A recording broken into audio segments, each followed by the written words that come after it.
नमस्कार दोस्तों, मैं डॉक्टर मोहिंदर सिंह एक बार फिर आपका कृषि गुरु चैनल में हार्दिक स्वागत करता हूं। आज हम एग्रीकल्चर के एक और महत्वपूर्ण विषय को पढ़ेंगे जिसका नाम है इंटेंसिव क्रॉपिंग। इंटेंसिव क्रॉपिंग क्या होती है? इंटेंसिव का मतलब घनत्व, यानी बहुत सारी फसलें एक पीस ऑफ लैंड पे एक पर्टिकुलर टाइम पे बोई जाती हैं, वो क्या कहलाती है? इंटेंसिव क्रॉपिंग कहलाती है। और ये इंटेंसिव क्रॉपिंग 3 भागों में बढ़ती है। आइए इसका बारी बारी से अध्ययन करते हैं। इंटेंसिव क्रॉपिंग का मतलब क्या हुआ? 2 या 2 से ज़्यादा crop same piece of land पे और एक गिवन पीरियड ऑफ टाइम पे लगाई जाती हैं, वो क्या कहलाती है? इंटेंसिव क्रॉपिंग कहलाती है। और इंटेंसिव क्रॉपिंग में क्या होता है कि बहुत सारा टाइम का मैनेजमेंट होता है, सोयल का मैनेजमेंट होता है, ताकि ज़्यादा से ज़्यादा फसलें ली जा सकें। इसके 3 तरीके हैं: मल्टीपल क्रॉपिंग, इंटर क्रॉपिंग और मल्टी स्टोरी क्रॉपिंग। अब इन तीनों को कैसे हम इंटेंसिव कल्टीवेशन का पार्ट मानते हैं वो देखिए। इनको भी अगर हम स्टडी करते हैं, मल्टीपल का मतलब बहुत सारी क्रॉपें, इंटर क्रॉपिंग का मतलब 2 क्रॉप्स के 2 रो के बीच में, और मल्टी स्टोरी का मतलब है हाइट के हिसाब से क्रॉपिंग करना। तो इंटेंसिव कल्टीवेशन में आता है। अब मल्टीपल क्रॉपिंग को भी हम 4 भागों में बांट सकते हैं: सीक्वेंशियल क्रॉपिंग, दूसरा रिले क्रॉपिंग, थर्ड रेटून क्रॉपिंग और फोर्थ ओवरलैपिंग क्रॉपिंग।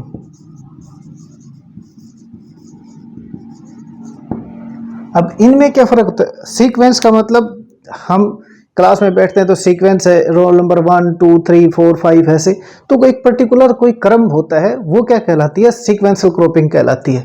तो सीक्वेंशियल में क्या होगा? एक क्रॉप सोइंग होगी जब दूसरी हार्वेस्ट हो चुकी होगी, या सेकंड क्रॉप हार्वेस्ट होगी तब सोइंग होगी। तो इस प्रकार की क्रॉपिंग को क्या कहते हैं?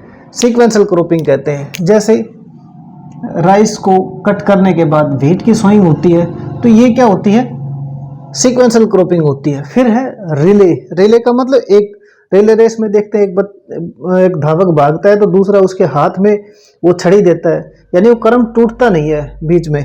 तो सेम रिले में क्या होगी? एक क्रॉप ऑलरेडी सोन होगी फील्ड में, और उस स्टैंडिंग क्रॉप में ही दूसरी क्रॉप के सीड लगा दिए जाते हैं, डाल दिए जाते हैं, तो वहाँ सीडिंग हो जाती है। उस क्रॉपिंग को क्या कहते हैं? रिले क्रॉपिंग कहते हैं। और रिले क्रॉपिंग में कोई एग्जांपल आपके पास, राइस के अंदर आप बरसीम डाल दो, ब्लैक ग्राम डाल दो,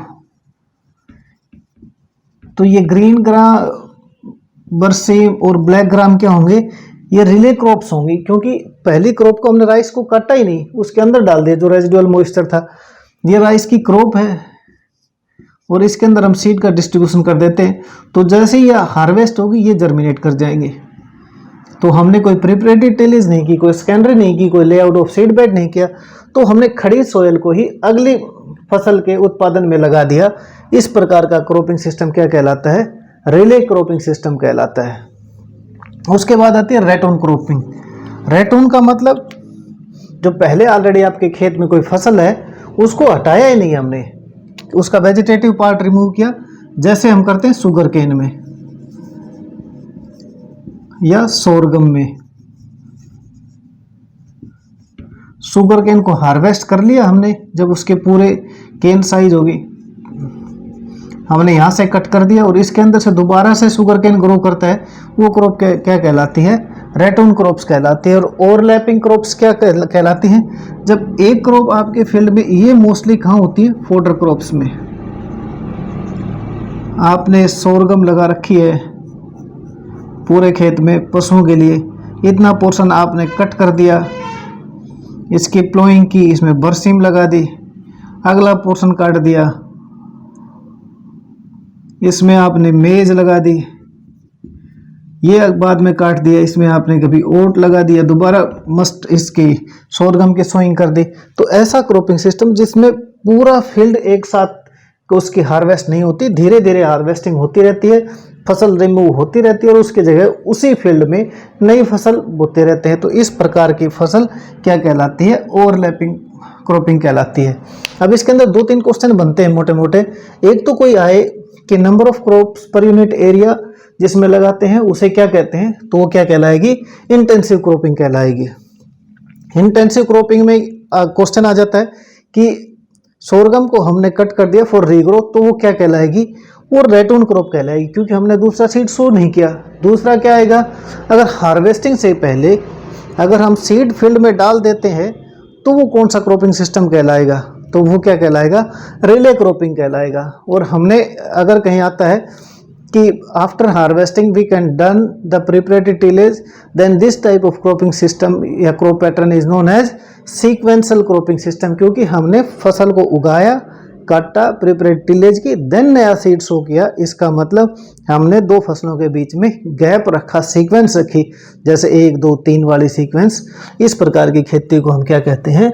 मल्टीपल क्रॉपिंग का सीक्वेंशियल पार्ट कहते हैं। दूसरा है इंटरक्रॉपिंग। अब इंटरक्रॉपिंग का मतलब, इंटर का मतलब बीच में, एक फसल के बीच में कुछ लगाते हैं, वो क्या कहलाती है? इंटरक्रॉपिंग कहलाती है। तो इंटरक्रॉपिंग किसे कहेंगे?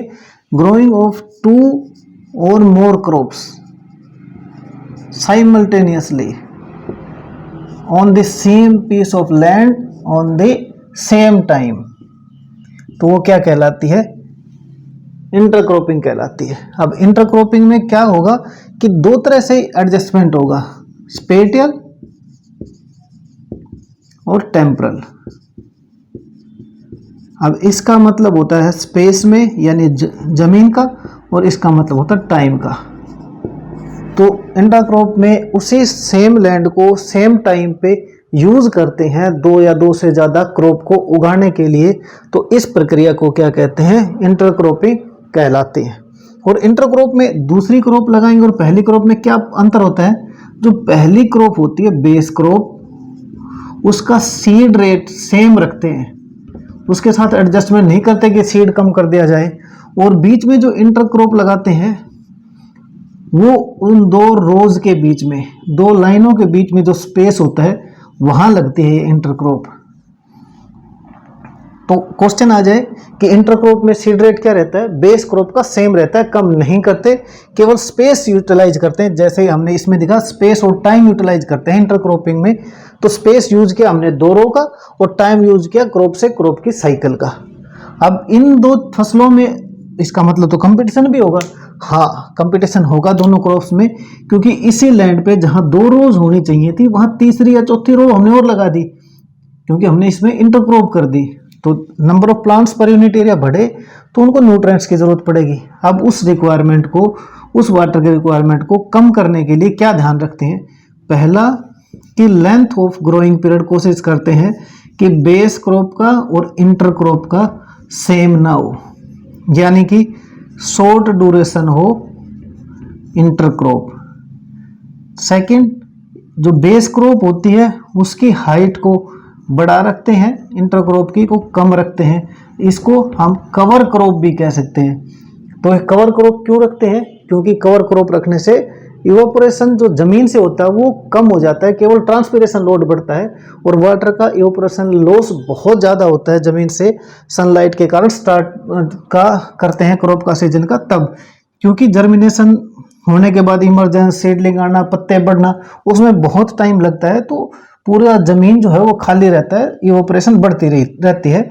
उसको कम करने के लिए ध्यान रखा जाता है कि कवर क्रॉप इंटर क्रॉप में ली जाए। दूसरी, एक इरोजन परमिटिंग क्रॉप होगी और दूसरी इरोजन रजिस्टरिंग क्रॉप होगी। यानी ये फसल से तो इरोजन हो सकता होगा, लेकिन जो कवर क्रॉप होगी ये इरोजन को रोकेगी। तो ऐसी क्रॉप रखते हैं जिनमें ये दोनों खूबियां हों। और चौथा, ध्यान रखते हैं कि वाटर की रिक्वायरमेंट बेस क्रॉप और इंटर क्रॉप की कौन साइड नहीं हो, यानी दोनों की वाटर रिक्वायरमेंट का पीरियड अलग अलग हो। और पांचवा जो महत्वपूर्ण है अलग से, वो है न्यूट्रिएंट की रिक्वायरमेंट।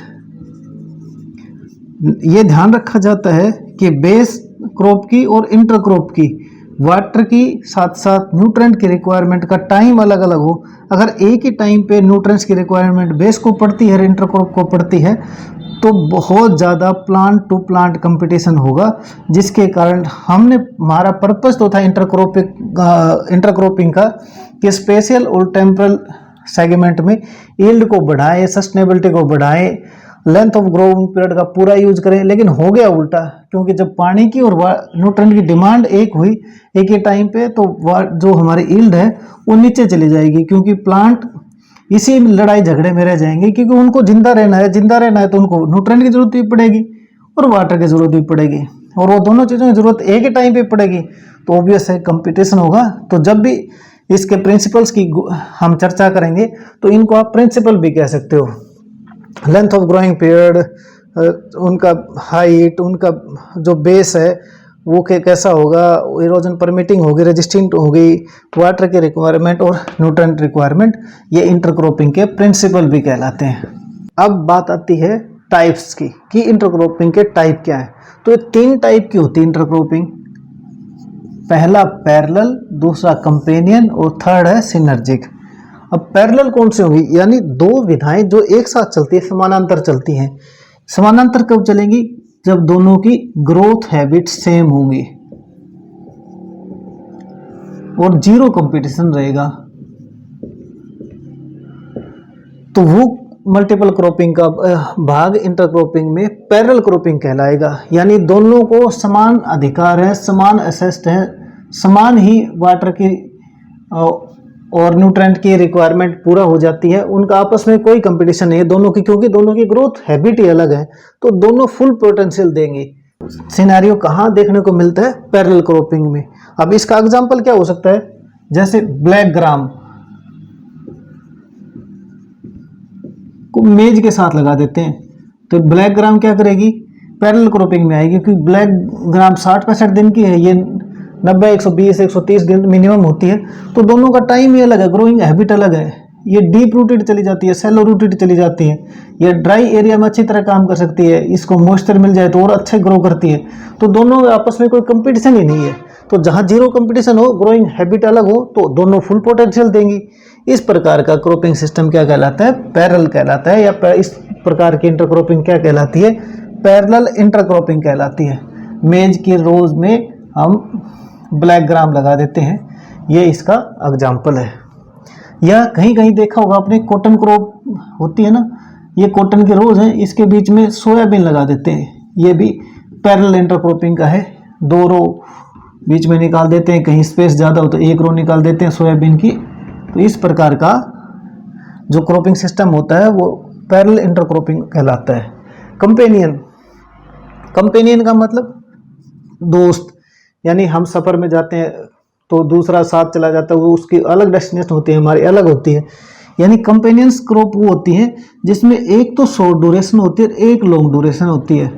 अब आपके पास क्वेश्चन आ जाए ऑब्जेक्टिव कि कंपेनियन क्रॉप्स में, इंटरक्रॉप में लॉन्ग क्रॉप कौन सी होगी, तो हमेशा लॉन्ग क्रॉप बेस क्रॉप होगी, क्योंकि हमारा मेन उद्देश्य उसी का है।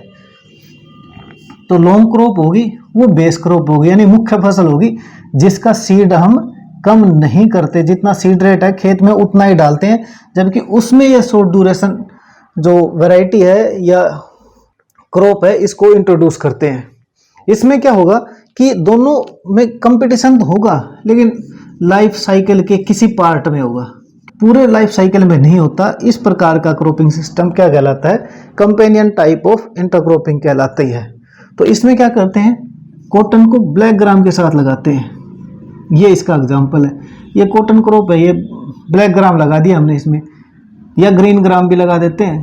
तो ये क्या करेगा, ये इसका बीच का, आप देखोगे कॉटन का जो ग्रोथ होती है ना वो स्टार्ट में बहुत स्लो होती है, और ब्लैक ग्राम का, ग्रीन ग्राम का 60 से 70 दिन का पूरा साइकिल ही होता है। तो उस टाइम पे कुछ पार्ट इसके न्यूट्रेंट्स का यूटिलाइज करती है कॉटन के, और ये ग्रो कर जाती है, और ये 60 दिन में पक्के तैयार होती है। इतना इसके फ्लावरिंग वेजिटेटिव ग्रोथ जो रिप्रोडक्टिव साइकिल में कन्वर्ट होती है, तो दोनों को नुकसान कम होता है और यील्ड बढ़ जाती है, इकोनॉमिक्स बढ़ जाती है खेत की, फील्ड की। तो इस प्रकार का इंटरक्रॉप क्या कहलाता है, कंपेनियन क्रॉपिंग सिस्टम कहलाता है। उसके बाद आता है सिनर्जिक। सिनर्जी का मतलब होता है साथी, दोस्त। तो दोस्त कैसे होंगे? एक दूसरे का सहारा होंगे। तो जैसे शुगर केन में पोटैटो लगा दिया हमने, अब ये शुगर केन की रोज के बीच में पोटैटो की रो लगाते हैं। जब ये ग्रो करता है तो एक दूसरे को ये हेल्प करते हैं कि, और जब हेल्प करने का मतलब ये ना इसको दुख देता है ना ये इसको दुख देता है। इसके साइकिल तो लाइफ साइकिल की 1 से 1.5 साल होती है, ये वही 4-5 महीने की फसल होती है बस मैक्सिमम। तो इन दोनों के बीच में लाइफ का एक हिस्सा ही साथ रहा है इनका। तो अब इसमें क्या होता है, ना तो पोटैटो इसकी नुकसान कर पाता है यील्ड का, क्योंकि ये 1.5 साल में कटनी है, और ना शुगर केन से इस पोटैटो को कोई फर्क पड़ता है कि जब पोटैटो को रिक्वायरमेंट होती है, शुगर केन को रिक्वायरमेंट होती है, तब पोटैटो खेत से बाहर हो जाता है हार्वेस्ट हो गए। तो इसका मतलब सिनर्जिक यील्ड यानी कि दोस्ती वाली यील्ड, कि दोनों दोस्त हैं, वो अपना काम कर रहे हैं, वो अपना काम कर रहे हैं, और दोनों एक साथ काम करते हैं तो उनकी पैदावार, उनकी यील्ड बढ़ती है, नुकसान नहीं होता। अगर वही एकड़ हम पोटैटो से यील्ड लें 1 किले में, या 1 किले में शुगर केन से यील्ड लें, तो उन दोनों की यील्ड से इन दोनों की समाहित यील्ड यानी एडिटिव यील्ड जोड़ के जो यील्ड आती है वो ज़्यादा होती है। इस प्रकार के क्रॉपिंग सिस्टम को क्या कहते हैं? सिनर्जिक क्रॉपिंग सिस्टम कहते हैं। अब इंटरक्रॉपिंग का एक और बात आती है कि इंटरक्रॉपिंग को हम इतना पढ़ रहे हैं, इतना वैल्यू क्यों रखती है? क्योंकि इंटरक्रॉपिंग के बहुत से फायदे भी हैं। एडवांटेजेस क्या है? सबसे पहले एडवांटेजेस तो ये बायोमास यील्ड जरूर देता है सबसे ज्यादा, चाहे वो ग्रीन फोडर की हो या ड्राई फोडर की, क्योंकि हम 2 से ज्यादा ही क्रॉप ले रहे हैं। दूसरा, लैंड का और टाइम का बेस्ट यूज करती है ये, इसलिए भी इसका फायदा है। अगर लैंड का और टाइम का बेस्ट यूज करेगी, इसका मतलब उस यूज करने के लिए किसकी जरूरत पड़ेगी? आदमियों की। तो ये लेबर भी देती है थ्रू आउट ईयर, ये भी इसका फायदा है। चौथा, अगर हमारे पास 2 या 2 से ज्यादा क्रॉप है, उसी लैंड पर उसी टाइम पे है, तो हमारा रिस्क भी कम हो जाता है।